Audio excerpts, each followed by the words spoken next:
hoje, como o tema é muito complexo, a gente vai enganar vocês, dizer que a gente tá fazendo debate, mas vai ficar conversando assunto aleatório, Ah, tá? sim, total. Hoje vai ser. Hoje é a sessão Enrolation. É hoje que tu mostra o porquê que tu conseguiu um diploma de jornalismo e eu um de administração. Bom, agora a Esse- gente avacalhou. Agora que a gente já avacalhou com dois setores do mercado. Agora que a gente Completamente. avacalhou, agora que a gente avacalhou com as nossas duas profissões, né? A profissão minha e Total. tua, Não, agora a gente. não, porque eu atuo na área de ciência de dados. Ah, é, a gente só avacalhou com as nossas formações. Mas agora que a gente Exato. fez isso, tu introduz qual é o tema de hoje, então. Então, o tema de hoje, gente, é mecânicas de jogos e como eles afetam o processo de storytelling. Mais importante para mim é como usar bem uma mecânica para contar parte da história. E isso é uma coisa que poucos jogos fazem, o motivo pelo qual, inclusive, a gente fez essa piada no início, porque eu estava comentando que é algo extremamente complexo de se executar sem. E executar de forma efetiva. A maioria dos game mechanics são essencialmente um conjunto de regras de como tu interage com esse mundo e raramente o pessoal se preocupa em desenvolver as mecânicas do jogo, coisas às vezes muito básicas, como por exemplo o uso de poções, e como isso afeta essa realidade que tu está trazendo. Outra coisa que também às vezes acontece é o pessoal se esquecer da parte de mecânicas e simplesmente pensar em atributos. Sim, isso é uma coisa. E o pessoal de RPG é especialmente culpado nesse aspecto. É, Alguns jogos de ação também acabam caindo nisso, sim, principalmente jogos de ação que tentam trazer elementos de RPG. E aí tu tem um time que não é muito proficiente na parte de transformar aquele universo, né, aquele universo narrativo, em mecânicas de jogo. E eu acho que o melhor exemplo que eu consigo citar é o The Division, né? The Division é um bom exemplo nisso. Eu ia mencionar, eu acho que tu não chegou a jogar esse jogo, apesar de que eu tenho certeza que tu conhece, porque eu já falei nele pra ti. É, o Rogue Shadow, não. Putz, agora me fugiu o nome. Ai, ai, é um roguelike, é um jogo roguelike que quando tu morre, tu volta pra entrar no castelo de novo com os filhos, os Sim, eu, descendentes. eu, eu conheço o jogo, nunca joguei, conheço o jogo, já dei uma olhada E nele e eu isso, também não por lembro o nome. exemplo, esse é o tipo de coisa que eu tô me referindo de como implementar algo que é uma mecânica de jogo para fazer parte da história. Essencialmente o que Sim. eles fizeram é pegar o respawn, que é uma mecânica que a maioria de nós tomamos por granted. Eu não lembro agora qual seria a melhor forma de traduzir essa frase, Por mas é do tipo, garantida, né? A é, gente toma como pressuposto é um, também, é um isso. pressuposto do jogo, faz parte do jogo porque tu não poucas pessoas, pelo menos, gostariam de sentar para jogar um jogo e morrer significar o fim do jogo completamente e tu não conseguir carregar o jogo de novo, caramba. Rogue Legacy. Ou então tu ter uma situação em que todo o jogo é modo Iron Man que tu tem que recomeçar toda vez que tu começa. Toda vez que tu morre. Então, o Diablo implementou isso no Diablo 3, né? Onde a morte de fato. Aliás, no Diablo 3 não, isso existe desde o Diablo 1, que é o modo hardcore, Uhum. que é se o teu personagem morre, ele morreu de fato, tu nunca mais pode logar no jogo com ele. Dê adeus aos seus itens, dê adeus ao personagem, pode deletar ele. É. Aliás, eu tenho que ver como é que tá o ranking do hardcore, porque meu Demon Hunter atingiu. Eu consegui fazer uma Great Rift nível 84 Olha só. com o meu Demon Hunter hardcore.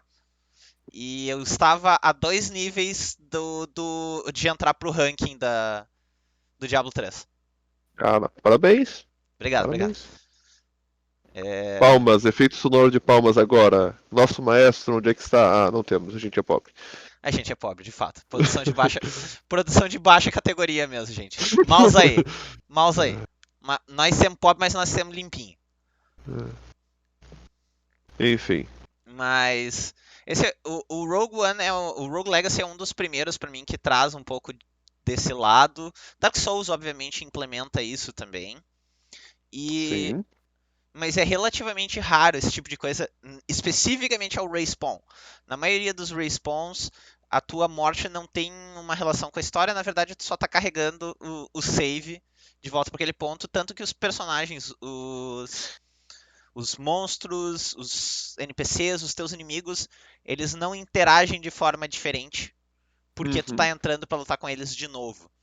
E mesmo em Dark Souls eu vou te dizer assim, ó, o Dark Souls diz que é isso, o pessoal diz que é isso e trata dessa forma, Mas não desenvolve mas de forma muito os significativa. desenvolvedores nunca se deram ao trabalho de implementar isso de uma maneira perceptiva, o que me leva a dizer que tem mais a ver com o jeito como o pessoal interpreta o jogo, porque o jogo Sim. tem muito espaço de interpretação, né? Do que algo intencional, talvez pensado. Apesar de que tem uma série de outras mecânicas dentro de Dark Souls que foram profundamente pensadas desse jeito. Eu acredito que o Satisfactory deve trazer um pouco disso, porque as mecânicas do jogo, todas elas alteram. Toda vez que tu interage com o mundo, tu altera o mundo e tu altera o mundo permanentemente. Em Então, certo a sentido, sim. mecânica de como tu constrói o mundo, não é a mecânica de respawn, mas a mecânica de como tu constrói a tua fábrica e o mundo, essencialmente dá ao lado sandbox do jogo uma permissão para que tu construa a história do teu jogo. Uhum. Ainda eles não estão focando muito na parte de história e narrativa, se é que eles vão, em algum momento vão se focar nisso de maneira propriamente. É, Pelo que aí eu é vi, tu eles que conta a estão. narrativa, de certa forma, né? É, é que o próprio Ark ele começou assim. No começo eles eram muito mais focados na parte de diversão e ele, e depois eles foram inserindo uma certa narrativa à medida que eles foram terminando o beta. Então, eu não sei o quanto na verdade é que porque a gente está falando de um jogo que ainda está numa fase inicial, em certo sentido, pelo menos. É, tem sempre esse lado, né? O jogo ainda está em desenvolvimento, então não tem como ser conclusivo esse tipo de coisa. É, É, um outro exemplo, aliás, um exemplo tentando puxar um pouco para o negativo, vamos dizer assim, em que houve uma implementação de história, mas acontece, danifica a história de alguma forma. Teria algum exemplo que te vem à cabeça? o exemplo que mais me vem à cabeça de como mecânica de jogo mal implementada, agora acabei lembrando de um outro, é o Ghost Recon Breakpoint, quando eles inseriram a questão de pontuação nos equipamentos. Porque Hum, a ideia de Ghost Recon sempre foi um. Ele não é exatamente um jogo de simulação, mas ele sempre tentou pegar por um certo lado de simulação. Então ele era mais aquela coisa meio fora de atributos, ainda que no Wildlands tu tem alguma coisa de atributos, porque tu tem como aumentar a vida do personagem em algum sentido. Mas no Breakpoint pareceu que eles foram além, ainda que eu já tenha visto que tem algumas pessoas que comentam que não faz muita diferença. Eu digo assim que quando eles me apresentaram aquela mecânica, eu já senti, não, eu não estou mais jogando Ghost Recon Breakpoint, eu tava mais me sentindo dentro de um The Division da vida do que de um Ghost Recon. tu Qual me que fez tu gostaria pensar de em mencionar? Destiny, com essa descrição em particular. Então, Destiny é outro jogo que ele também ficou mais parecido do que com o que eu lembrava, o que eu expectava de um Ghost Recon. Uhum, Porque eu fiquei assim, Ghost Recon pra mim era sempre um jogo que ele dava um ar de simulação de por trás das linhas inimigas. sim. É, agora tu falou por detrás das linhas inimigas, eu lembrei de. Acho que é Commandos o nome do jogo. Comandos. Commandos tem algo muito interessante do ponto de vista de Comandos, narrativa. inclusive, é um jogo assim que. E mecânica dele é bem feito também. Ele é muito legal, cara. Sim, Assim, já deixando assim, eu deixo essa indicação pra todo mundo que estiver ouvindo. Commandos é um jogo de estratégia excelente, é um jogo tático excelente, mas é um jogo extremamente difícil. Então, assim, confesso, gente, eu vou dizer assim, a primeira vez que eu vi meu irmão jogando, eu pensei, nossa, o jogo dele é difícil. Depois eu fui jogar e olhei, ok, não é tão difícil, tá mais chato que difícil. Porque Cortou. ele. Eu consegui te ouvir, mas está cortando um pouquinho a tua chamada, então se fosse tu dava uma olhadinha no teu microfone, porque o que aconteceu foi ele ficou um pouco chiado e baixou o teu volume. Então dá uma xeretadinha nas tuas configurações aí. Eu acho que agora Enquanto vai resolver. isso, eu queria comentar que uma coisa que eles fizeram, por exemplo, e vários outros jogos nesse espírito do Ghost Recon, aliás, do Ghost Recon não, do Commandos, fazem isso, é especializar cada um dos personagens. Então, Aham. quando tu tem um soldado, a maioria dos soldados não sabe fazer tudo. Isso é muito realista. Isso é uma forma até de tu contar um pouco da história da personagem e da personalidade dele. Aham. Eu particularmente acho que isso foi excepcionalmente bem implementado Em em comandos. comandos. Agora eu fiquei com Ghost Recon na cabeça, cara. Por que raios? Porque isso é uma das reclamações, pelo menos que eu já devo ter feito pra ti, de que Ghost Recon deveria ter esse tipo de coisa. E eles tentaram fazer isso no Breakpoint, mas não, mas ficou muito mais para Destiny do que para um negócio próximo de comandos que seria o ideal. Sim. E a maioria Inclusive, dos jogos implementa essa noção de classe, mas vamos dar um exemplo. Um dos meus jogos favoritos implementa isso terrivelmente mal. É Final Fantasy. Final Fantasy, eu adoro Final Fantasy e ele implementa, ele te dá a liberdade de tu ter qualquer classe em qualquer personagem. Final Fantasy XIV faz isso também. uhum, E por que isso é um problema do ponto de vista de storytelling? E isso que eu gosto muito da parte de storytelling das histórias em Final Fantasy. Porque não é crível que uma pessoa consiga trocar com essa facilidade a especialização dela. Tu ir de um mago para um é, guerreiro num estalo de dedos é um absurdo. Claro que entra aí, do tipo, tem toda a coisa da mágica dos cristais, a gente tenta perdoar, e é o tipo de coisa que não foi feita para ser muito pensada do ponto de vista de história, e sim querendo dar mais opções ao jogador. é uma forma de valorizar o que os jogadores estão pagando. Isso. Então, eu perdoo, eu pessoalmente perdoo, mas do ponto de vista de história é algo problemático. Então, a Sim. gente não me entenda mal, é do tipo, várias das coisas que críticas que formos trazer aqui de implementação, não quer dizer que o jogo é ruim, ou sequer quer dizer que a gente não gosta do jogo em questão. É. É, porque eu sou viciado em Final Fantasy. E o mesmo pode ser dito na situação contrária, inclusive. Tu pode ter um jogo que é extremamente ruim, mas que implementou isso muito bem. Sim. Eu acho, Qual o exemplo que tu gostaria de trazer? cara, discutível, tá? Mas eu considero a mecânica, por exemplo, de escolha e como isso afeta a história em Spec Ops um excelente exemplo de como implementar isso direito num jogo que é bem medíocre do ponto de vista de gameplay. Sim. É, é um Porque ele, jogo que. É um jogo. A única coisa relevante do jogo é a história. exato, a história do jogo é muito boa e é a única coisa que eles fizeram direito no jogo. E eu acho que em parte também era a única coisa que eles queriam fazer direito. Não duvido, Não vou querer, assim, menosprezar eles, mas eu acho que realmente foi esse o esforço do time. não duvido, não duvido mesmo. Eu mencionaria For Honor,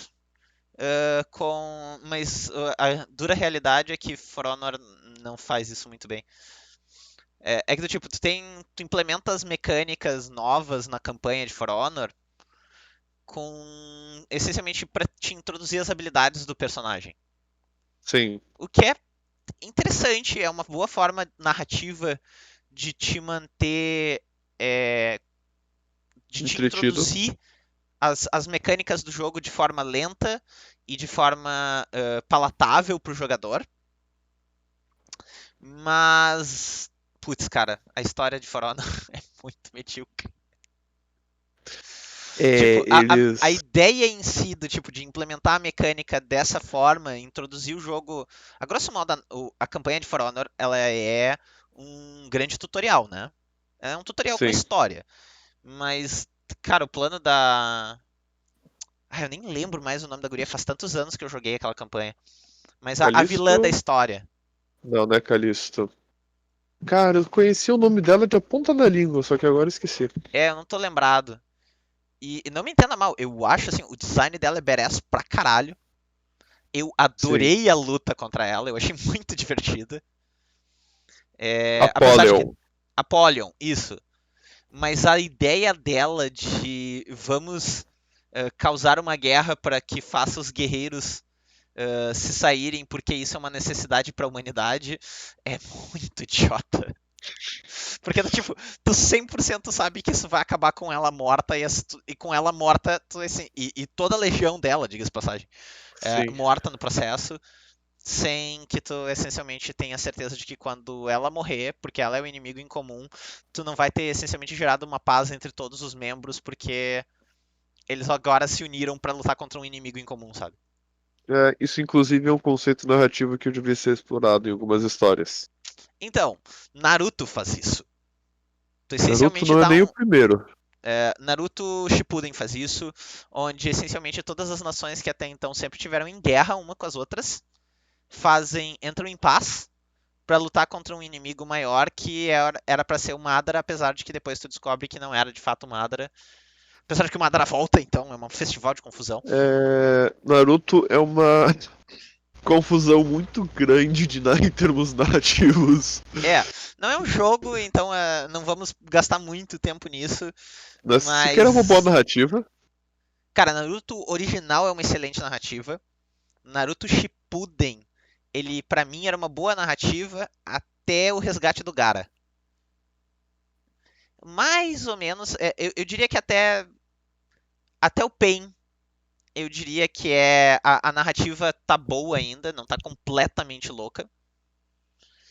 A partir do Pain, cara, não dá, é um Uhum. festival de crack. E tem algumas outras coisas especificamente em Naruto que eu tenho dificuldades, mas a gente guarda isso para outro momento. Isso dito, gente, é um bom anime. É um anime meio longo, então se vocês Eu não forem acho que é um sentar bom para ver, anime, eu discordo totalmente disso. beleza. Eu sei lá, eu gosto, entendeu? Tipo, eu gostei de Eu, Naruto. eu acho que Naruto é bom, Naruto Shippuden é horrível. Então, Naruto é bom. Naruto Shippuden eu considero mediano, mas com boas lutas em vários momentos. Eu digo que até as lutas ficam ruins. Tem lutas boas, mas em média eu ainda prefiro o normal. Ah, não, o normal é que tá. Isso é uma coisa até importante para jogos. É, quando as lutas que tu tem importância narrativa, essas lutas são mais interessantes. Aham. Exemplo disso, em World of Warcraft, a expansão Wrath of the Lich King foi a primeira expansão que eu dei bola. Por quê? Porque é a única expansão onde tu cria uma história com o inimigo da última DG. Sim. Então, tem relevância. Fazer a raid para matar o Arthas tem relevância dentro da história do arco como um todo de World of Warcraft, mas também tem relevância do ponto de vista da história da expansão, porque ele realmente cria uma relação entre tu e o Arthas, onde o Arthas está na frente de batalha te enfrentando e matando membros importantes dentro da história. Cara, aí realmente tu fez o quê? Tu estabeleceu uma correlação entre o combate e o teu personagem. Uma coisa, mecânicas muito específicas de boss que às vezes tu encontra, que eu acho interessante, são, por exemplo, boss que tu tem um gimmick para matar. Claro que é idiota do ponto de vista de médio e longo prazo, sabe? Porque tu nunca vai querer fazer aquele boss de novo. Tu vai lá e, tá, agora eu já sei. É só chegar e fazer, sabe? Então a luta do boss perde a graça de um ponto de vista de replay. Mas quando tu tem um boss que, por exemplo, ele tem uma questão específica. No caso de Dark Souls 3, tem uma luta contra um gigante onde tu pega uma espada a espada das tempestades ou algo assim, eu não lembro agora o nome, mas a grosso modo é uma espada que tem um ataque especial que causa um tornado e esse tornado derruba o boss, o que te permite atacar na cabeça dele que dá muito dano. É uma mecânica super específica, mas tu tem um papel narrativo, uma relação entre essa espada, um personagem dentro da narrativa e esse boss, entendeu? Uhum. Então, Isso é uma tá, é uma coisa. gimmick, mas é muito legal do ponto de vista da história. E eu digo assim, muitos jogos e muitas outras coisas que até tem o que a gente chama de efeitos bonitos, Uhum. acontecem uma simples coisa de por que que eles acabam não sendo relevantes. Porque apesar de a luta ser bonita, a luta ser legal, ela não tem impacto narrativo. Sim. Agora eu tava lembrando, tem um. Não é bem uma mecânica, eu diria que é mais um plot device. Não sei se tu já jogou Alice Madness Return. Não joguei, mas conheço o jogo. Resumidamente a história, pra quem não conhece, é um jogo mais cult barra underground. Mas é um jogo de terror barra ação, no mesmo estilo que Devil May Cry é um jogo de ação. É o mesmo tipo de combate.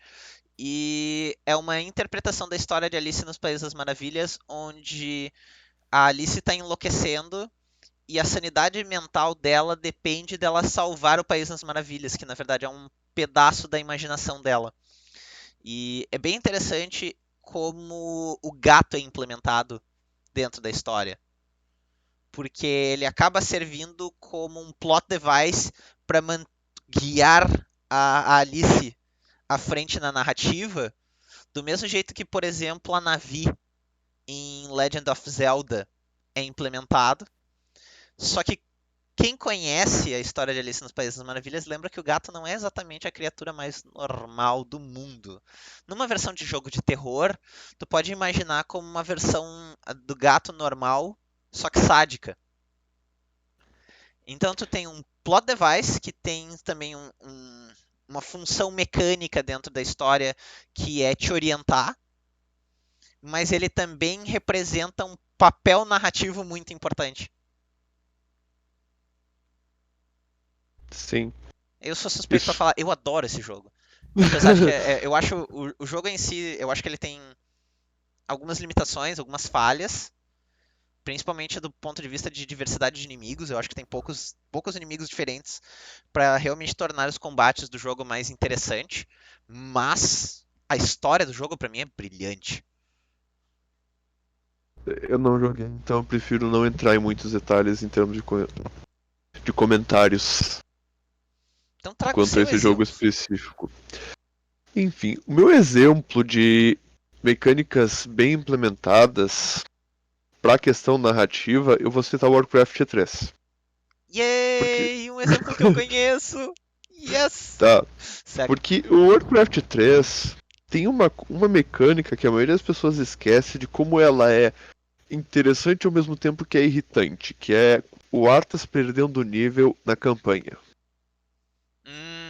Sim. Aliás, essa campanha, agora tu falou especificamente do porquê, essencialmente, a última missão da campanha da expansão de Warcraft 3 é tão difícil. Porque tu tá num cenário onde tu tem que upar o Arthas relativamente rápido. Mas é fácil upar ele rápido, porque tu enfrenta Sim, muitos sim. inimigos fortes. Mas é que tu Inclusive, tá numa situação nova, entendeu? É isso que eu quero dizer. Geralmente tu chega nessas missões mais difíceis e tu tá fodástico. o herói forte que tu tem é o Anubarak. Sim. Inclusive, com alguns itens que tu recebe na campanha, tanto no Warcraft normal quanto no Frozen Throne, alguns itens são muito mais cavalo do que qualquer item que tu vai conseguir num cenário custom. É real. Tipo, ou assim, tem algumas combinações de itens que também são muito mais cavalas do que tu geralmente consegue nos cenários. Tá, aí eu confesso que tu vai ter que refrescar um pouquinho a minha memória. Faz tempo que eu não chego nessa missão e Ah, eu é não coisas continuei. como um Claw of Tech 15, que em cenário é muito difícil de conseguir, eu lembro que os orbes eles só ficaram facilitados porque tu tem as lojinhas. Agora, originalmente no Warcraft 3, a primeira campanha, a campanha dos humanos, tu terminava a campanha com dois orbes no teu herói, Ah, não, que era o orbe de. A campanha dos humanos é uma barbada, tu Nossa, ganha muito sim. item. E muito item cavalo. Na Aham. segunda ou terceira missão, se não me engano, tu já consegue um daqueles medalhão que dá mais 4 de força e 4 de inteligência. Sim. Mas eu gosto O jogo assim. realmente, vamos dizer assim, o jogo realmente tenta facilitar um pouco a tua vida, sabe? Sim, e daí na campanha dos elfos que tu começa a penar um pouquinho. Ainda que tu consiga alguns itens muito cavalos, mas também muitos itens de uso que são cavalos. Sim. É, eu Inclusive, particularmente eu adoro a campanha dos elfos, mas exatamente porque ela é uma campanha que te dá um pouco mais de trabalho, vamos dizer assim.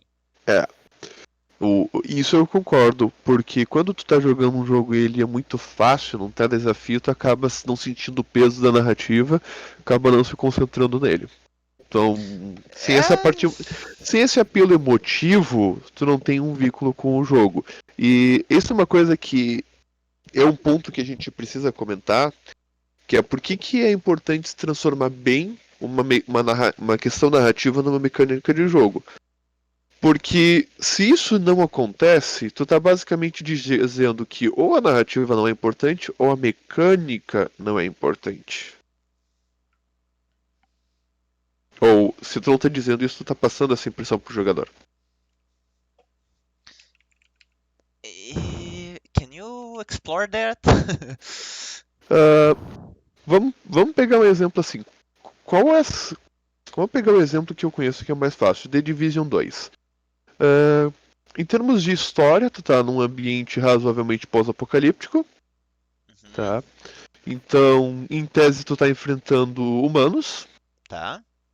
e lá pelas tantas, em algumas dificuldades, tu tá enfrentando inimigos que levam tanta bala, mas tanta bala, que a última coisa que tu consegue acreditar é que eles são humanos. A menos que tu esteja usando algumas das combinações de É, meu, tu tá usando endgame, festim. tá?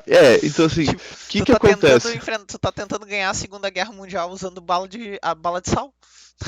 É, então não dá. Vou pegar um outro exemplo, Ghost Recon Wildlands, que eu virei ele. Uhum. Uma das coisas que eu sempre achei interessante é que mesmo na dificuldade fácil, levar um tiro era algo que o jogador geralmente sentia. Claro que pro final do jogo, quando tá acostumado, ou quando tu coloca quando tu tem todos os perks de defesa e tu tá enfrentando os inimigos na dificuldade mais fácil, é lógico que esse impacto é muito reduzido. Sim. Mas em diversas situações no Ghost Recon Wildlands, eu percebi uma diferença muito interessante, que é assim, se tu falhava numa invasão stealth, tu logo ficava cercado de inimigos e a força que os inimigos tinham contra ti era uma força que tu olhava assim, cara, ou eu jogo muito bem, Ou o ou jogo tá fácil demais. não, ou eu jogo muito bem ou eu fujo daqui, porque Ah, tá. era facilmente tu ficar cercado por 10 inimigos atirando em ti e a inteligência artificial era muito incompetente. Sim. Tá, inclusive uma das únicas vantagens da inteligência artificial é o fato de que ela podia passar na frente de um inimigo e o inimigo não ia detectar ela. E eu já vi isso acontecer. Só Putz. que pro stealth, a inteligência artificial ela era muito boa, porque tu podia usar aquele tiro sincronizado e ficar matando os inimigos à distância, e daí como eles eram basicamente invisíveis, tu só tinha que se posicionar bem e matar os alvos corretamente. Então Uhum. tinha esse pequeno trick.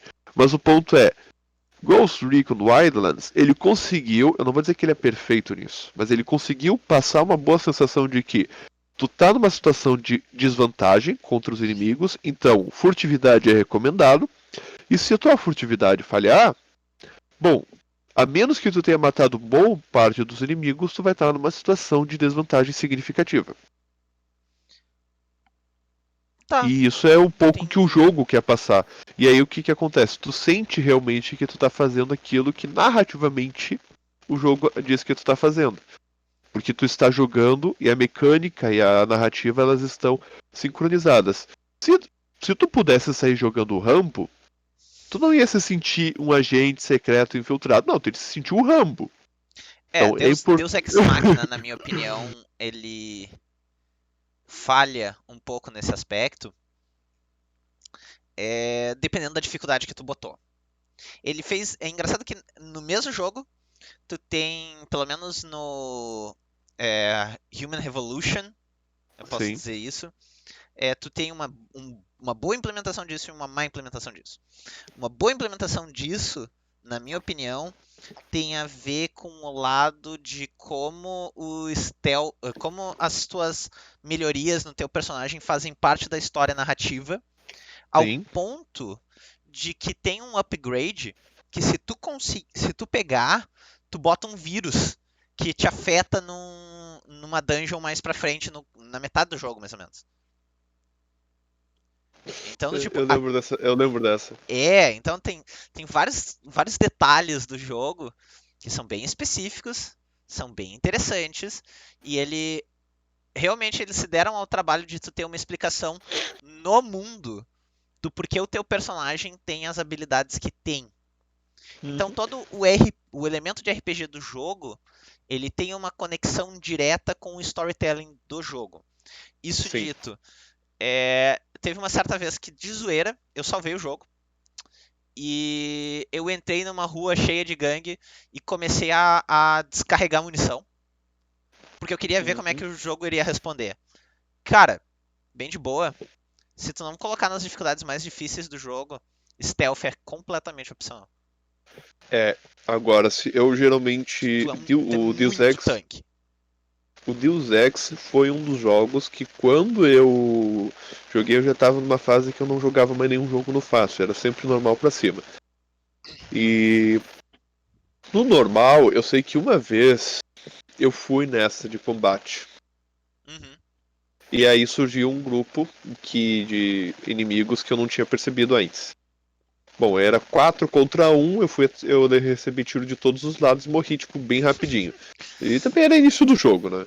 Agora, uma outra coisa que é interessante é, se tu quer jogar de forma mais agressiva, tu tem os perks pra isso. Exato. O jogo nunca te restringe a formas de jogo. Nesse ponto eu Uhum. concordo contigo. O jogo é bem cuidadoso nesse lado.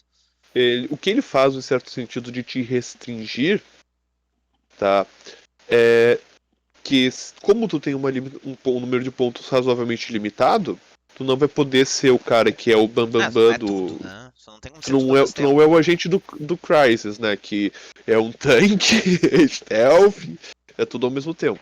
Cara, o Crysis. Pior de tudo é que eu curto o Crysis, velho. Eu acho um Crysis bom é jogo. legal, Crysis é bom. Inclusive, uma outra coisa que é interessante, até lembrando de Crysis, é que ele consegue justificar de por que tu vai precisar de um cara que é porradeiro e furtivo ao mesmo tempo. Uhum. Porque tem algumas missões em que a furtividade é quase inútil, tem outras missões que a furtividade faz toda a diferença. Sim, concordo plenamente. E é um outro jogo que também implementou dentro da sua história o... as questões do jogo. Do tipo, a história e a tua experiência de jogo, as mecânicas, são relacionadas. Uhum. Eu tava pensando agora, e me ocorreu que Hitman, a própria história é afetada pelos métodos que tu escolhe de execução dentro do jogo. Sim. Então é um outro excelente exemplo, pegando exatamente nisso. Mas eu queria trazer um exemplo que é uma verdadeira tragédia nesse ponto. Que, cara, assim, ó, eu não entendo. Eu simplesmente não entendo. A minha única explicação dentro do mundo é porque. É quase dizer assim, ó. É porque tu é um mocinho. E o mocinho botando assim, ó, entre aspas, bem grandes, porque tecnicamente tu é o vilão da história. Sim. Lucius. Não sei se você já jogou Lucius, cara.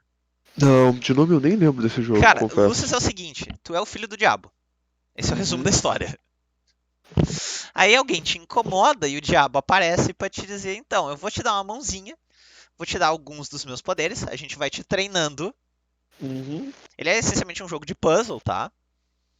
E tu vai Tá. executar. Eu lembrei desse jogo exatamente porque a gente falou de Hitman.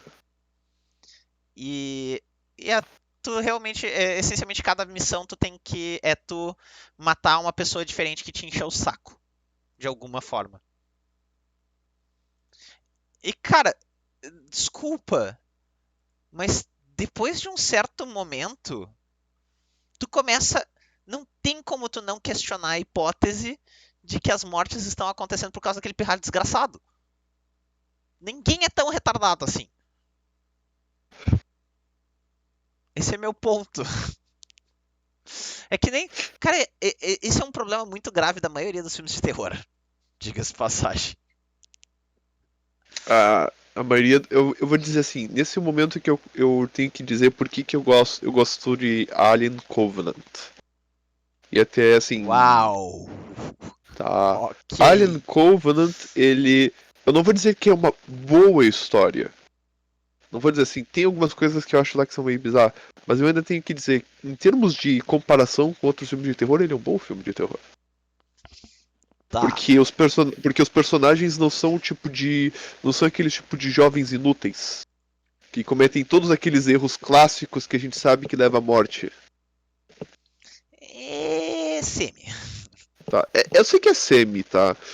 Mas assim, tem algumas coisas lá que tu percebe que pelo menos eles fizeram um esforço, né, para não parecer. Ainda que ficou meio parecido, mas tu vê esforço, a tentativa. Então, eu ia comentar que os novos aliens, tanto o Covenant quanto o Prometheus, Uhum. tecnicamente eu sei, gente, não recebe o nome de Alien, Sim, mas eles não todo mundo aqui recebem. sabe que o Prometheus é parte da história de Alien, então, por Ele favor, seria um prequel, não me pelo torturem. que, É, pelo que sim, me ele é um consta, prequel. os dois, Sim, ele faz pelo que parte me da consta, história como um todo, é isso que eu quero dizer, então. pelo que me consta, esses dois seriam prequels. Tem quem diga, por exemplo, que o Alien que aparece nesses filmes não é um Xenomorph, é um Protomorph. Porque ele é um protótipo ainda, sabe? Ele não é um Alien Sim, completo. pelo que eu ouvi uma história de que vai sair pelo menos um terceiro filme que vai fechar o vínculo desses dois filmes com o Oitavo Passageiro. Eu acho que ninguém vai ser. Ninguém vai querer botar o dinheiro nisso. Porque o filme Então, foi um fracasso. eu digo que o filme foi um fracasso de bilheteria, mas assim, assim, eu não tô querendo dizer que o filme é bom, eu tô querendo dizer que eu já vi filmes que tiveram bilheterias grandes e que não tinham tantas qualidades Mas, cara, tu, tu, narrativas. tu tem todo o direito de gostar do filme, tá? Eu Tá? só vou discordar de ti, é só isso. Tu discordou de mim antes com o Naruto, eu tenho o direito de discordar de ti com esse filme. Não me enche saco. Ah, para entender, eu acho que vai pegar um pouco, pegar só um ponto pra trazer o que eu quero dizer assim. Eu não tô dizendo que Covenant é um bom filme pra te chegar e ver assim, ok, eu vou assistir numa tarde. Agora, Uhum. se tu é um professor e tu quer passar um trabalho pros teus alunos que se resume assim, peguem quais são as estruturas de narrativas de um bom filme de terror a partir do filme. Olhem o filme Covenant, olhem quais são as boas narrativas, a estrutura de um filme de terror, vejam o que, que o filme faz de certo e o que, que o filme faz de errado. Tá, agora tu Tá? me deu uma ideia. Ele é claro nisso. Muitos filmes eles não são claros, eles fazem aquela coisa. Ele se vende como um filme de terror, mas ele é um filme de aventura. Então assim, ele não se vende. O Covenant, ele pelo menos é claro, ainda que ele seja ruim em algumas coisas. Tá. Então agora tu me trouxe uma ideia que eu acho que vai ser interessante pra gente usar a fuga completa ao tema que a gente acaba de fazer pra trazer de Hum, volta pro tema. ok. Que é como tu implementaria é, como tu faria para implementar os principais elementos de um filme do Alien? Como tu implementaria o terror de Alien dentro das mecânicas e dentro do level design de um jogo? Olha, aí eu pego, por exemplo, o Alien Isolation. Alien Isolation, ele tem duas mecânicas que eu considero muito boas pra tu conseguir criar um ambiente de tensão e terror. Uhum, Primeira coisa, tu tá armado com uma pistola, mas essa pistola é totalmente inútil contra o alien. tá. Tá. Em segundo lugar, tu tem todos os androides que são resistentes às pistolas. E aí, o que que acontece? O Alien, ele não tem tanto tempo de tela no início de jogo, mas ele é muito mencionado. Então, assim, o terror que o jogador. É muito útil o jogador sentir terror quando, ao invés de tu mostrar o Alien, Tu diz assim, olha, o alien tá por aqui, tu tem que ser furtivo ou ele vai aparecer e te matar. O alien não precisa necessariamente aparecer, ele precisa ter momentos chaves que o jogador tem que jogar furtivo naquele corredor. Até o jogador descobrir isso, ele vai sentir terror. Sim. Mas Aliás, eu bateria na tecla de que terror não tem a ver com. Tem especialmente uma conexão com o desconhecido. Aliás, um dos melhores exemplos para mim de jogo de terror, que implementa exatamente essa sensação que tu tá descrevendo, que é a sensação de tu estar vulnerável, é Amnesia. aham. Especialmente. Inclusive, nesse jogo tu não tem arma, né? Não, tu tem que correr pela tua vida, essencialmente. Eu gosto muito do Amnesia no começo, que ele deixa muito claro o quão vulnerável tu tá, pelo simples fato de que tu não consegue te controlar direito. Esse é o nível do quão feia tá a coisa. Tu tá tentando Sim. controlar o teu personagem tá cambaleando como se ele tivesse tomado o porre da vida dele. E se tu não retomar o controle logo, será o porre da vida dele, porque ele não vai sobreviver. É. É. Eu acabei de lembrar, eu não vou lembrar o nome do jogo, mas tinha um jogo que o item de recuperação era cerveja. eu, E se tu eu to... acho e que em The se- Witcher tu consegue fazer isso. eu não sei não, mas é que, que eu lembro desse jogo era exclusivo, era tipo cerveja, vinho e uísque. Quanto maior o teor alcoólico, mais se recuperava. E era Tá? um jogo tipo Doom. E só que tinha um detalhe. Toda vez que tu ingeria o item, tu também ficava meio bêbado. Sim. E se tu ingeria muito, tu literalmente não conseguia ver nada, não conseguia mirar em nada na tela. Então tu tinha esse meio termo. É bom tu saber o que tu tá fazendo pra tu não ter que te curar muito. É, exato, eu acabei lembrando dessa. Enfim, eu acho que foi meio uma fuga de tema, ainda que foi um negócio de tu. Um exemplo interessante de uma mecânica em que o item de cura faz sentido. Né? Sim, mas é bem interessante. E isso, por exemplo. Agora, por que que eu mencionei Witcher? Porque enquanto eu não tenho certeza absoluta se as bebidas servem pra te curar, eu sei que a comida serve. Mas a bebida eu não tenho certeza. Mas eu sei que, se tu beber, tu toma porre, tem esse efeito. Mas o Uhum. mais interessante pra mim do ponto de vista de mecânica é a parte de poções. Porque nós sabemos que as poções têm efeitos mutagênicos e o único motivo pelo qual tu consegue usar as poções alquímicas dos Witchers é porque tu é um mutante. Um ser humano usar eles tem chance do tipo, meio que 50-50 da poção te matar. Tem uma missão no The Witcher 3 que o Geralt tem uma moça que pede pra ele uma das poções, e daí o Geralt diz: Olha, eu posso dar, mas ao invés de ela curar a pessoa, ela pode acabar morrendo dessa poção. Yep. Aí a pessoa olha e diz: Eu vou morrer igual, posso morrer da poção, tentando me salvar ou morrer da doença. Tu acha que eu vou ficar aqui parado? Ele: Ok.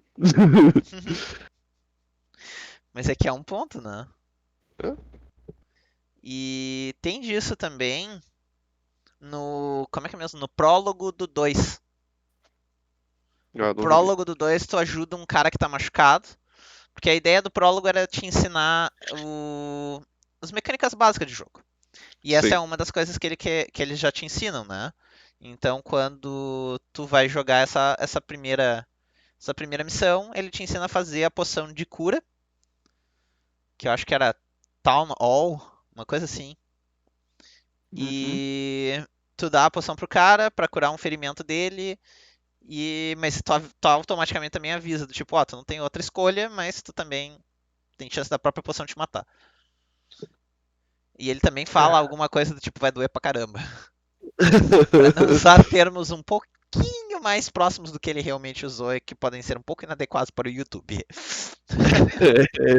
Enfim, e também pro Twitch. Não, o Twitch até que é de boa.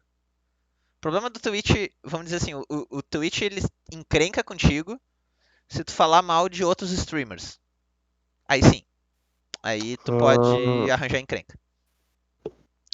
Mas no que diz respeito à linguagem, eles são de boa. Roupa também é uma coisa que dá problema na Twitch. Por isso que nós não estamos com câmera. Mas nós dois não temos que nos preocupar muito com isso, visto que a gente não exatamente escolhe roupas inadequadas, né? Do tipo, quem Sim. é que vai, quem é que vai querer ver a minha barriguinha sexy? Quem é que vai querer ficar vendo nós dois Então, em qualquer a gente tem que situação? aceitar a nossa feiura, né? A gente é homem, né? Aceitar feira faz parte. É aquela piada uma vez num evento de formação, pessoal, agora vamos fazer uma foto bem bonita. Aí eu gritei, então todos os homens fora. É. Pô, cara, pô. Assim, tu não tá ajudando a nossa laia. Mas a ideia não é essa. E o pior de tudo, sabe o que que é? Não posso nem dizer que tá errado. Ai, ai. Ah, Então, Ah, tem um jogo que implementa a mecânica de ser feio de forma muito explícita dentro da história. qual? Vampiro à Máscara. Pois é. Que tu literalmente tem uma classe. Aliás, tem um clã onde o personagem é tão feio que ele literalmente não pode ter pontos de carisma. Adoro. Ele pelo menos pode ser bom de briga? Pode, pode. Apesar de Ah, que eu me lembre, os Nosferatus não são exatamente excepcionais nesse ponto. Eles têm uma habilidade física boa, então, do tipo, é viável tu fazer. mas eles não são os Brujá. Não, mas eles não são Brujá, exato. Pegou o espírito. Enfim, Então, tu tendo, tipo, não é totalmente inviável, pelo contrário. Eu, inclusive, já vi, como é que é mesmo? Eu já vi alguns, como é que é mesmo? Bruhá que eram Justicar. Então, é possível. interessante. Não lembro Bem agora em qual interessante. história que eu vi isso, mas do tipo, um Bruhá que é Justicar é porque o cara é bom, velho. Sim. E Vampiro à Máscara, na verdade, aliás, a maioria dos jogos de RPG, pelo menos no que diz respeito à caracterização de personagem, sempre batem muito na tecla de implementação da narrativa, aliás, a implementação do gameplay afetar a narrativa. Em Sim. tese, na mão de bons jogadores e bons mestres, mesmo os status do personagem também costumam trazer isso. Há quem diga, por exemplo, uma das coisas que acontece na maioria dos livros de D&D introdutórios, quando tu lê os status básicos do teu personagem pela primeira vez, eles montam uma ficha para ti, eles te dão a interpretação de quem é esse personagem. Então, se tu tem uma descrição, sei lá, tu tem um cara que ele tem 14 de força, 12 de destreza, 16 de constituição e status medianos, 10, 12 para os demais status, que são os status mentais, né? Vamos colocar, sei lá, Uhum. 12 de carisma, 10 nos outros dois. Ele vai te descrever aí provavelmente um cara tipo um guerreiro barra ou até na verdade eles geralmente trazem algum exemplo moderno. Então tu vai ter um halterofilista, por exemplo, ou um corredor de 100 metros que tem um sorriso cativante. Não é necessariamente um cara bonito, mas é um cara que de alguma forma te chama atenção. De alguma Uhum. coisa no jeito dele faz com que as pessoas apreciem a companhia dele. Então, daí tu justificou o carisma 12, tu justificou a constituição alta, porque constituição geralmente fala um pouco mais da estamina e resistência do corpo, e tu justificou a força alta dele, bem como ele não está fazendo um esporte geralmente de precisão. Não, ele não é um arqueiro, por exemplo, ele não é um jogador de futebol, ou se ele fosse um jogador de futebol, ele seria mais um jogador de explosão do que um jogador de dribla, por Sim. exemplo. Então tu tem sim como implementar mesmo as estatísticas básicas do personagem nessa criação de quem ele é. Qual o problema, vamos dizer, disso, né? Raramente isso é levado em consideração, tanto do ponto de vista dos mestres, quanto do ponto de vista dos jogadores. Motivo pelo qual a maioria dos mestres não vai restringir a distribuição de status de um jogador quando ele recebe a descrição desse personagem. Eu, pelo menos, raramente fiz isso. Eu orientava com base na ideia de personalidade e na ideia de história que a pessoa deu, que tipo de personagem faz sentido, mas eu nunca restrinjo. Eu já fiz algumas descrições que eu. Aí geralmente eu fazia o que se chama de apelar para o mais significativo. Por exemplo, vocês veem o taverneiro, vocês percebem que ele é bem musculoso. Tipo assim, ele não parece uma pessoa inteligente, nem carismática, ou se o que ele tem carisma alto, o carisma está relacionado a alguma coisa com a força física e tudo mais. Então assim, tu dá uma ênfase na força e a partir disso os jogadores eles tendem a imaginar pelo menos qual que é o principal e que os outros são na média ou abaixo da média. Sim. Até vale a pena mencionar pro pessoal aí, porque deve ter alguém que gosta de D&D curtindo a história, ou que tem interesse em aprender um pouco sobre D&D. Os status de D&D são só um pedaço, né, da ficha. Ainda tem as habilidades para levar em consideração. Sim. E é por isso que é muito difícil tu restringir o personagem, restringir o teu jogador desse jeito, porque mesmo que ele te dê uma história bastante completa, sempre vai ter algum elemento das habilidades que ele vai distribuir que pode não se alinhar com o personagem que ele te descreveu. Então é Uhum. difícil, é realmente um processo complicado esse processo de adaptar todo, toda a ficha do personagem à narrativa. Aliás, o motivo pelo qual a gente fez a brincadeira, né? Esse processo de adaptação de narrativa e gameplay, ele é um processo extremamente complexo. Ele não é fácil de fazer. Então é por isso que eu bato muito na tecla de que tem algumas coisas que eu vou criticar aqui e estamos falando de jogos que eu acho excelentes e altamente recomendo.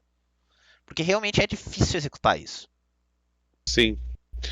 Essa questão de dificuldade, eu ainda tenho uma questão que no caso dos jogos tu adiciona uma certa complexidade também, porque da mesma forma como o sistema de jogo ele tem certas limitações, que Uhum. geralmente tem a ver com tecnologia, muitas vezes o problema não é nem tanto o jogo em si, mas o jogador. É aquela coisa que eu comentei, por exemplo, do jogo do Alien. Se, o, Tu não tem como programar num corredor de 100 metros que cada ponto do corredor o alien pode aparecer. Até porque isso é sem sentido narrativo. Uhum. Então, a partir do momento que o jogador ele tá naquele momento, não, eu sei que o alien só pode aparecer em ponto A, B e C, ele sabe que ele só vai ter que se preocupar por passar por aqueles pontos e os outros todos ele vai ficar calmo e ele não vai sentir tensão. Aí o Mas ponto daí é, entra o lado de replayability, né? Que sim, só que aí o afeta. que que é? Isso não é um problema do jogo, no sentido de que o jogo foi mal feito. Isso é uma coisa que para a própria realidade valeria. Quem é Sim, que vai ficar preocupado quando sabe que não pode sofrer um perigo? é verdade. É um, é um desafio até em tu conseguir incutir isso na mente do teu jogador, visto que tu não tem como controlar, por exemplo, quantas vezes o jogador já passou por aquele cenário. Exatamente. Eu tenho certeza absoluta de que speedrunners de Outlast não exatamente ficam apavorados quando vem um inimigo. Outlast é um jogo de terror, tá? Só pra Sim, constar. sim, eu sei. Eu estou ligado. Inclusive, eu já vi jogadores de Resident Evil 2 que, enquanto tu tem aquele grupo que fica apavorado por qualquer zumbi, eu já vi gente que olhou, que droga, zumbi chato. Do tipo, o cara já tá pensando, o cara tá muito mais pensando em como é que ele se desloca pra evitar o zumbi. Ele tá pensando num ponto de vista completamente estratégico. O Sim. terror do jogo completamente já tá passando despercebido por ele. Ou então aquela coisa, quando tu tá enfrentando o boss de Dark Souls que tu já tá manjado de matar pela centésima vez. Oi, Ah, sim, é muito divertido quando tu começa a botar armas aleatórias pra enfrentar um boss, porque tu já não, literalmente tu já sabe tudo que o boss vai fazer. Sim. Aí, na minha opinião, que entram os mods e os mods são muito interessantes. Uhum. Apesar de que os mods de jogos de terror costumam ser não exatamente assustadores. Eu estou ligado no que tu queres dizer. E enquanto eu não Eu, estou eu nunca falando jo- dos mods adultos, as pessoas com mente poluída, eu estou sim me referindo a coisas como, por exemplo, as pessoas mudarem o monstro pra colocar o trenzinho aquele, o Thomas. Então, eu ia comentar, esse tipo de coisa eu também conheço. Eu já vi um cara que ele foi jogar um jogo de terror, que era tipo Outlast, só que ele colocou um jogo um negócio de criança, ou um palhaço. O amigo, né, colocou. Só que esse cara, ele tinha tipo um trauma com palhaço, um negócio assim. Aham. Aí imagina, tu tá jogando no Outlast e o cara, ok, monstro, um palhaço, que merda é essa? Não, eu tenho uma sugestão, então. Tem que trocar todos os zumbis de Resident Evil por Jigglypuffs. Com a música do Jigglypuff ainda. Sim, exato. Ao invés dele fazer o. Tu tem um Tigarita. Cara, esse. Tá aí. Cara, um Modern tem que fazer isso. Isso seria perfeito demais. Cara, eu pago uns 15 reais pra ter munição infinita só pra matar. Dá uma raiva. Vai dar Just uma raiva. do it. Tipo, Capcom, tipo, me deu os negócios, né? Enfim. Isso seria bom demais, cara. Ai, ai. Isso sem falar nos trocentos mods de Skyrim, né? Então, o pior é que isso é uma coisa que um dia eu queria fazer na stream, que eu queria te pedir, Avalski. Ah, Um dia tu vai vir aqui em casa, tá? A gente vai escolher um jogo pra jogar na stream. E tu vai instalar todos os mods que tu quiser, contanto que esses mods de forma alguma, vamos dizer assim, não pudessem ser exibidos, tá? tá. Então, obviamente, mods pornográficos não são uma opção. E eu não instalaria, mas tudo bem. Ah, eu não sei o quão arriado tu é. Não, Mas na minha não experiência tu é defini. bastante, então eu não sei o que tu faria. E Ah, aí, pra eu experienciar algum jogo de uma forma completamente nova. Só, ok. só assim, porque parece muito, muito divertido. A ideia até a gente pode fazer o quê? A gente escolhe primeiro qual é o. A gente escolhe o jogo, vira ele na stream sem mod nenhum, e Ou aí pelo tu menos joga, avacalha. se for um jogo muito longo, joga um tempo, né? Não precisa virar ele. Não, Porque com jogos tipo, que são a bem minha longos. sugestão é que a gente não faça isso com The Witcher 3, por exemplo. Ou com Skyrim, Ou com Skyrim. Apesar de que a história ou com básica de Dragon, Skyrim não é muito longa, né? Dá pra terminar ou ela. com Dragon Age. São todos jogos que são mais de 70 horas de jogo. A gente realmente. Detalhe, Not a good Dragon idea. Age. Eu já ouvi falar de gente que terminou Dragon Age em 40 horas. Eu já ouvi falar de Dá pra gente que fazer. jogou mais. Eu já ouvi falar de gente que jogou mais de 200 horas e ainda não terminou a campanha. Não, e eu não tô falando da campanha da expansão, tô falando da campanha Campanha básica. normal. Tá. Eu imaginei que era isso. Então De tá, tantas a opcionais que Vales, que tem. agora que a gente tem inclusive uma proposta de escolha pra essa semana pras streams, é, eu acho que a gente pode dar por encerrada a transmissão Então do tá, até mais, podcast. Eu tchau, tô gostaria vendo. que tu fizesse alguma colocação final, caso tenha. Eu ia pensar numa piada, mas não consegui pensar em nenhuma piada dessa. Ahn, Por uma eu piada do tipo, de colocação colocação final final, que eu eu ia queria, fazer que eu algo do queria tipo trazer, assim, o 2 mais 2 igual a 4. Lembremos sempre disso, né? Tipo, literalmente. de colocação final que eu queria trazer um feedback de coisas anteriores que foram discutidas entre nós, já aqui no podcast mesmo.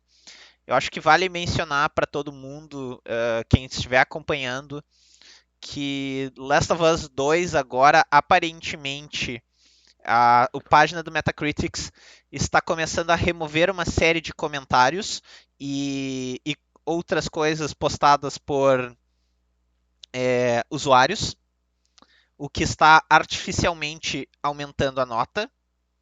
Isso pode ser porque de fato esses comentários foram review bomb, ou porque eles tenham alguma motivação por detrás disso, eu não sei. Não vou afirmar isso, porque eu não tenho como provar. Vocês pensem o que quiser. Vale também mencionar que o jogo Last of Us 2 foi tão devolvido no mercado da Oceania, Nova Zelândia e Austrália, se não me engano, que depois de 2 semanas de venda foi proibido o retornar do jogo. Então, realmente a recepção do jogo não está muito positiva nesses mercados. E aí o meu ponto é, o Metacritic, ele é um site que se propõe a deixar para os jogadores, né, fazerem esse tipo de review. A partir do momento que ele começa a cortar qualquer análise, ele já não é simplesmente um fórum, ele tem moderação. Então É. não dá para mais, então tu não pode mais olhar o site do mesmo modo que tu olhava. Como é que geralmente o pessoal olha o Metacritic? Ah, ele é um aglutinador de diversas Tu opiniões de assume uma diversas pessoas. neutralidade da posição dele, o que já não é mais o caso. O que tu também não tá podendo assumir de muitas plataformas, como YouTube, Sem Facebook. dúvida. E assim, não É que aí é que pensem que a tá, gente eles pra tá mim não são mais dizendo. plataformas, né? Pra mim agora Eles eles já. são publicadores. E aí entra uma questão, não pensa que a gente tá dizendo só no sentido de que, não, é censura e tudo mais. Vamos pegar um exemplo da rede social do Parler, que saiu essa semana. Uhum. Vocês acham que o cara não tem nenhum tipo de moderação? Eles têm, porque eles querem evitar que lá vire um antro de pornografia, por exemplo. Sim, sim, sim. Então, esse tipo de coisa acontece, só que tem que ter clareza nas normas. Uhum. E o ponto é, quando isso deixa de ter clareza, aí entra o que o Nord comentou.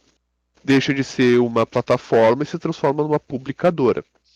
A diferença disso, gente, é que uma plataforma parte do pressuposto de que ela tenha neutralidade para que tu tenha liberdade de expressão. Um Sim, desde que tu publicador não viole, só desde que tu não publica o que viole. ele quer. Sim, a plataforma ela tem regras de uso, isso todas as plataformas têm. Não, é isso, Só óbvio. que, inclusive, eu vou citar uma coisa que eu vi do The Last of Us 2, que quando saíram as reviews oficiais, Uhum. foi o Pelular News que ele fez um vídeo comentando as reviews e ele olhou assim, que ele achou muito estranho que tinha muitas reviews positivas e elas não mencionavam muito a parte da história, elas ficavam muito na parte técnica. Com Uhum. exceção, e aí ele fez menção de dois canais que estavam no amarelo, e aí um canal eu até passei a seguir, que é o Skill Up, e o Uhum. cara comentou assim, que esse cara comentou da história e o que que acontece? Ele fez uma divisão de notas. Uma é a parte técnica, outra é a parte de experiência, outra é a parte narrativa. E aí o que que ele disse? Enquanto a parte técnica tá muito boa, a parte narrativa não estava boa e por isso que a nota ficou amarelinha. E aí ele olhou assim, o que que o Belular comentou da análise que ele fez? Tem alguma coisa estranha nessas avaliações para tantas delas serem positivas e haver pouco comentário na parte da história, sendo que uma das coisas que vende o jogo é a história. Então, eu também li que o drop de vendas no Reino Unido foi da primeira semana para a segunda foi de 80%, que é um dos Caraca. maiores da história. Por exemplo, foi maior que Uncharted 4, que teve um drop de 78%, ao ponto de que as vendas de Bravely Second, que é o sequel para Bravely Default para 3DS, quase Sim. superaram. E, gente, assim, ó, vamos ser bem francos.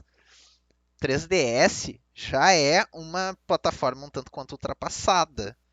E É, a Nintendo, talvez na Inglaterra isso seja diferente, mas as vendas da Nintendo que não são mais no Switch, hoje em dia são mais decadentes. Assim, eu acho que o Switch é a única plataforma deles que ainda está vendendo bem.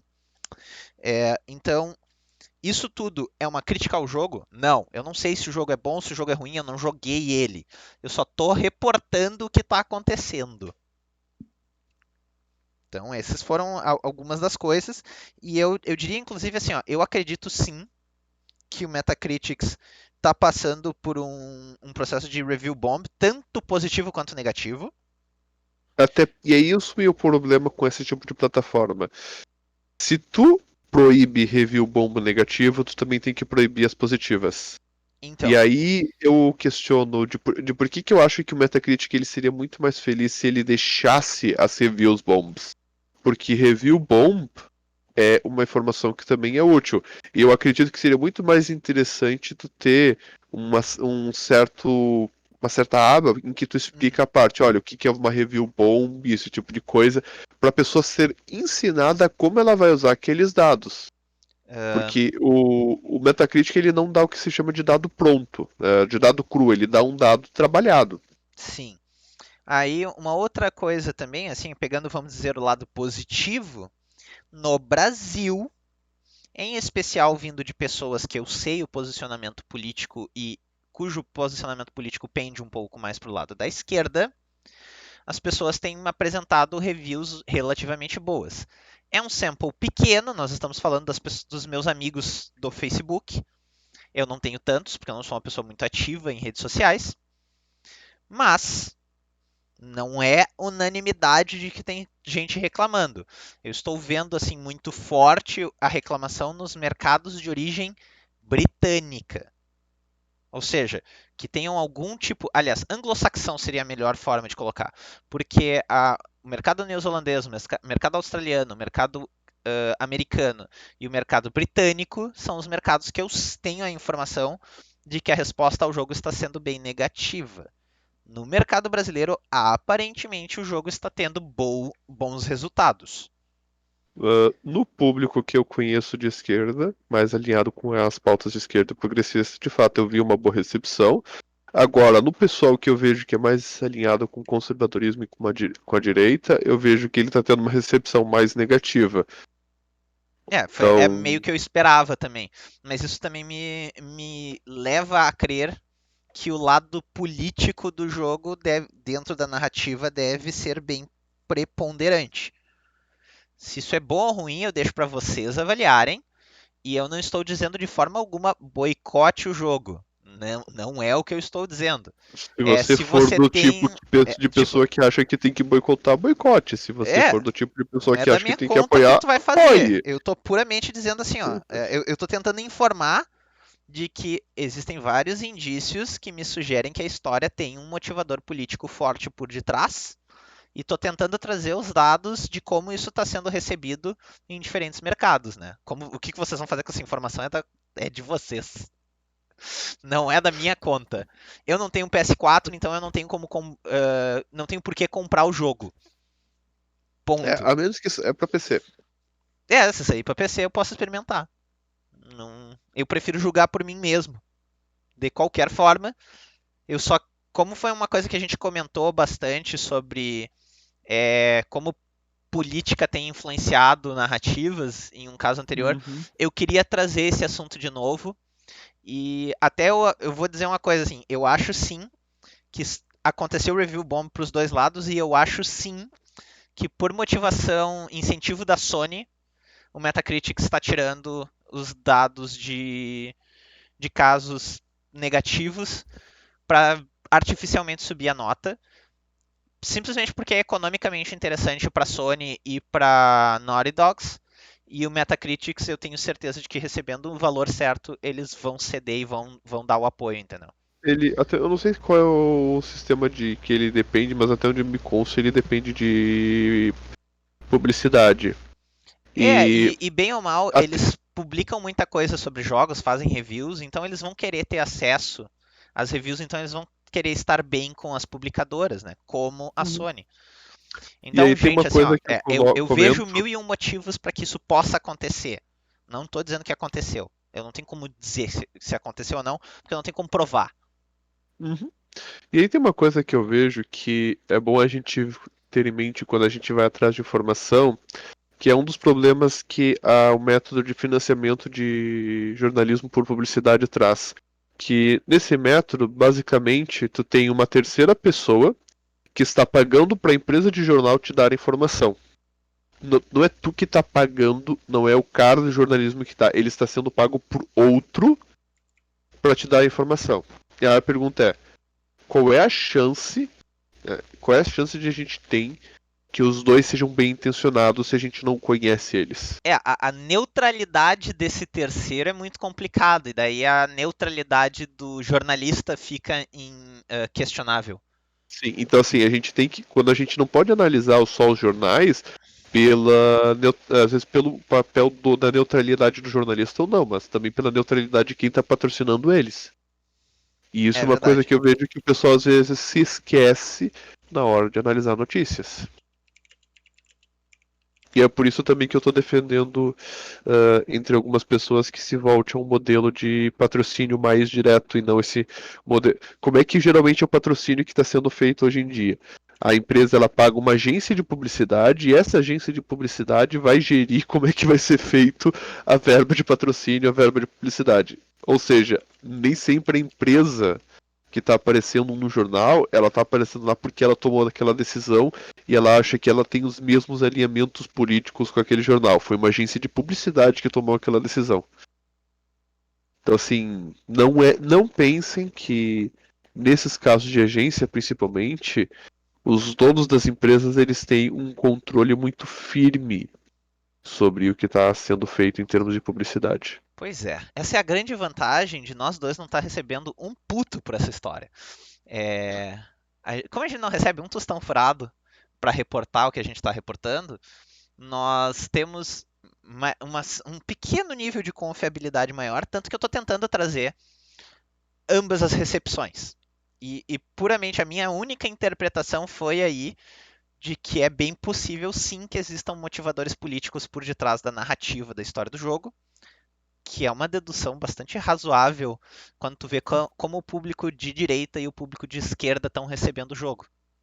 Se eles são É, diametralmente opostos, é razoável acreditar que um se alinha melhor com o outro, que a e história se o, alinha melhor com um dos dois grupos. e o problema é quando a gente pensa que isso pode indicar que, na verdade, o jogo quis fazer propaganda política e não ser um jogo com uma boa narrativa. Até eu gostaria de também destacar que isso não é necessariamente um bom parâmetro para dizer se o jogo é ruim ou bom, na Sim, verdade. Porque, na verdade, por exemplo, o The Witcher fala muito sobre racismo, de uma forma muito sutil, mas ele fala, tanto o livro quanto os jogos. sim. E existe uma crítica muito forte ao racismo dentro do jogo, e eu particularmente acho The Witcher um jogo excelente. Não é, mas não é uma questão de concordar ou discordar da questão de racismo. A crítica tem, ela tá ali, ela motiva vários pontos da narrativa. Eu confesso que eu concordo com a mensagem, de que o racismo é uma merda. Só que do mesmo jeito tem uma coisa que eu não concordo, por exemplo, que eles trazem, que é pessoas do lado que estão sofrendo racismo fazendo atos bastante cruéis. Existem pessoas cruéis de ambos os lados? Sim, mas há quem vai interpretar, por exemplo, isso com a visão oposta, de ao invés de ser uma crítica ao racismo, ver como uma justificativa ao racismo. Se essa for a interpretação que tu acha que é a mais adequada, eu vou dizer que eu discordo da mensagem, não da interpretação. A interpretação é discutível, mas é uma mensagem que eu não gosto que exista nos meus jogos. É por Isso isso que tem dito, que é por isso que tem que cuidar quando tu faz esse tipo de coisa, porque ou tu faz bem feito, ou tu tá é, sempre naquela situação de que tu pode estar justificando alguma coisa que tu não queria justificar. mas E mesmo quando tu tá bem feito, às vezes dá mesmo esse problema. justificando, aí é que tá. Mesmo que essa fosse a melhor interpretação, apesar de que eu realmente acho que não é, eu realmente vejo o The Witcher como uma crítica ao racismo em vários pontos.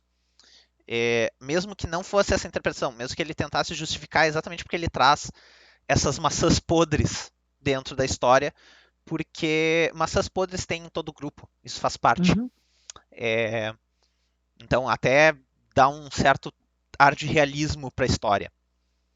E mesmo que essa fosse a mensagem, eu ainda não conseguiria dizer que o The Witcher é um jogo ruim. Eu só diria que daí eu discordo da mensagem, entendeu? Uhum. Mas o jogo é bom. Não tem como negar que as mecânicas do jogo são interessantes, a storyline do jogo em vários aspectos é muito interessante. Por exemplo, uma coisa que eu particularmente não concordo dentro de The Witcher é o quão mulherengo é o Geralt. Eu não acho que seja um comportamento produtivo. Ah, eu vou ser bem, assim, aquilo ali me parece o tipo de coisa que é muito mais fanservice do que tem uma função narrativa. Beleza, mas tá na história, faz parte do É, universo. Não, sim, mas eu não tô nem dizendo uma questão do tipo assim, querendo defender, eu tô tipo assim, dizendo, cara, tem fanservice que eu acho bom, tem fanservice que eu acho ruim. E esse eu não Uhum. vejo como sendo um fanservice bom. Eu Tá, vejo que fanservices bons a gente já comentou algumas é vezes e a sim. gente já desfocou A bastante gente se estendeu uns 10 minutos a mais em nas cima disso. considerações finais. A gente fez as considerações finais quase mais longas do que todo o podcast. É que a gente entrou em outro tema do nada. Valeu, minha gente. Até Deixem mais. aí, deixem nos comentários, quem pegar o podcast pelo YouTube, deixa nos comentários é, ideias de bons e maus exemplos de mensagens que não afetaram a opinião de vocês do jogo. Do tipo, coisas que vocês concordam e coisas que vocês discordam, mas que ainda assim vocês gostavam do jogo. Grande abraço e até a próxima. Até mais.